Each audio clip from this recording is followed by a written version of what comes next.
faces. I think I have 2 faces to choose from. Yeah. They're all the same. Oh, there's 3. Excellent. Okay, so here we have Buddy. Great.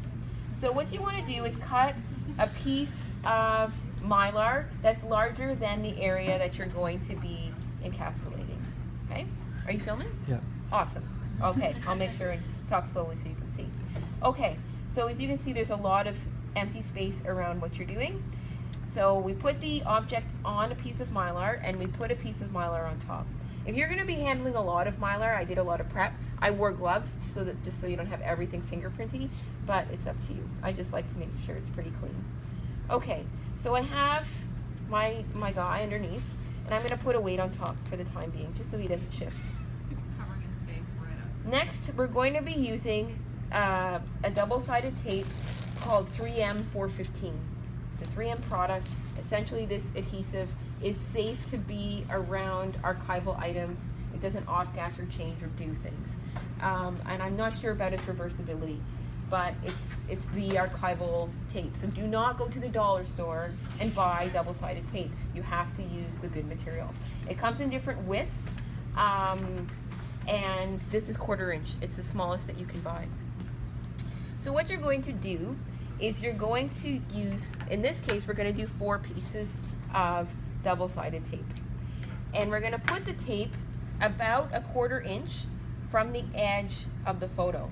You don't want to have it that close because you don't want the adhesive to sort of spread. You want to give it a little bit of room to breathe, essentially. It doesn't really matter what order you put the tape down in. I'm probably just going to do both sides and then move the weight around. But you can do 1, 2, 3, 4. It doesn't matter. Okay. You can be really particular. You can have air pockets if you want. In this case, I don't want any. Again, it depends on what your application is.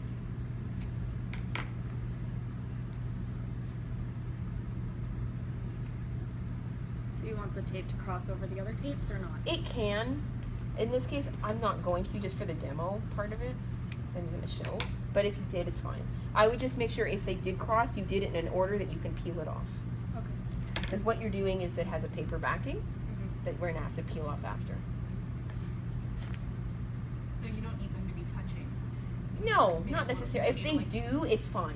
Okay. It's not the end of the But world. You're not like making a little box thing. This is not an exact science. This is just getting, no, it's, as I usually say every time I teach one of these things, that the anal people in the world come out of nowhere. And it's like, you know, people want to do things like super, super precise, and then some people just slap it together. Whatever. It's whatever flies. I understand the perfectionist people. I get it. So if you want to be like super precise with your corners, you're not alone. Okay. Are you a perfectionist? Depends on what it is. Right now I just tend to go so fast because I've done things a million times that people take it as perfection, but I see all my mistakes. Yeah. Fair It's enough. cool. Okay, so now I've put the tape on, so you can see on all sides. All right. So now we're going to switch the order. Okay. So I'm going to take this. This becomes the bottom. Put Mr. Face here. I mean, he looks pretty timeless. He's a considering. good looking guy. Yeah. All right. So then we put him down. So you can use a weight, or you can use your hand in this case. So what we're going to do is we're going to start with, I'll take my hand away so you can see. We're going to take one piece of the tape off, and we're going to squeegee, and next, and a next, and a next. So we're going to go in a circular pattern. If you go in a different order, you'll still get the job done. So hopefully you can see. I will try to make it in such a way that you can. That's fine. Okay, so I'm going to start with this. I'm right-handed, so I'll start with this right piece. Okay? So Are you taking off the whole tape or the paper? just the paper. Sure. The tape is here. Yeah. You can see it underneath. So the tape stays on. So no problem. So I'm taking the paper backing off, and I'm taking my squeegee, and I'm starting from the middle, and I'm pulling out. So I'm removing all the air from the package. You can use a brayer, that roller thing. I don't find it as successful. I bought my squeegee from Canadian Tire for like $3. It's fine. My dad has one of those in the back. Yeah. You can use the same thing. I'm They're great for getting dog hair off the couch. Oh yeah, that's Oh my true. God. Are you a dog person? I have 4. I've got 2. Lucky. I've got one, but he's kind of fat. They're great. Oh my god. If you don't have time to wipe the couch, just leave the couch. I have a leather couch, so I wipe it down. Ooh, That's okay. even better. All right, so now we're getting to the end of our package. So we've squeezed all the air out, like so. Beautiful. Okay, so you can see he's nice in there. He's not shifting around. He stays pretty secure. So then from here, what we want to do is we want to trim off the excess.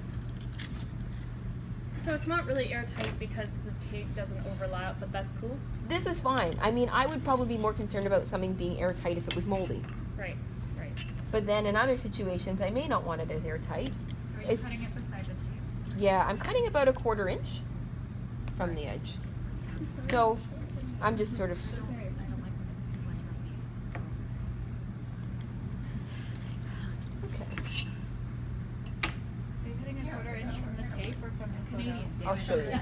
So what we have is, you can see, and pass it around, there is the tape and then there's 1/4 inch.